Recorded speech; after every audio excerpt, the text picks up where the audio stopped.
টানা হারে হতাশ অজিঙ্ক্য রাহানে চেন্নাইয়ের কাছে হারের জন্য ব্যাটিং ব্যর্থতাকেই দায়ী করেছেন। একই সঙ্গে প্রথম একাদশে বড় রদবদলের ইঙ্গিত দিয়েছেন কেকেআর অধিনায়ক। আইপিএলে হেরেই চলেছেন অজিঙ্ক্য রাহানেরা। চেন্নাই সুপার কিংসের কাছে হারের পর ব্যাটিং ব্যর্থতা মেনে নিলেন কলকাতা নাইট রাইডার্সের অধিনায়ক। তাঁর মতে উপরের দিকের অন্তত একজন ব্যাটারের শেষ পর্যন্ত ২২ গজে থাকা দরকার ছিল। প্রশংসা করলেন চেন্নাইয়ের ব্যাটারদের। প্রথম একাদশের রদবদলের ইঙ্গিতও দিয়ে রাখলেন রাহানে। ম্যাচের পর হারের কারণ ব্যাখ্যা করে রাহানে বলেন, আমরা বেশ ভাল বল করেছি। আবার এটাও ঠিক চেন্নাইয়ে পিচে ১৯০ রান খুবই ভাল। চেন্নাই পাওয়ার প্লে খুব ভাল কাজে লাগিয়েছে। পাওয়ার প্লেই ম্যাচে দু দলের পার্থক্য তৈরি করে দিয়েছে।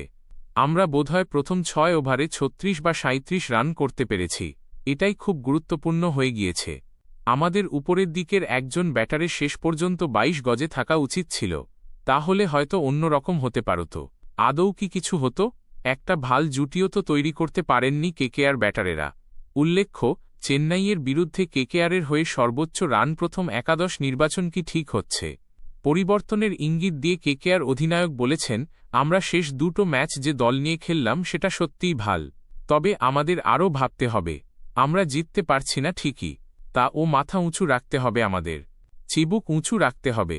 বারবার ম্যাচের ফল যদি পক্ষে না আসে তাহলে প্রথম একাদশ নিয়ে ভাবতেই হবে। তবে আমরা ইতিবাচকভাবেই ভাবতে চাই, সাহসী থাকতে চাই। বারবার আত্মবিশ্বাস ধরে রাখার কথা বললেও রাহানেকে ম্যাচের পর সম্পূর্ণ দিশেহারা দেখিয়েছে। ম্যাচ চলাকালীন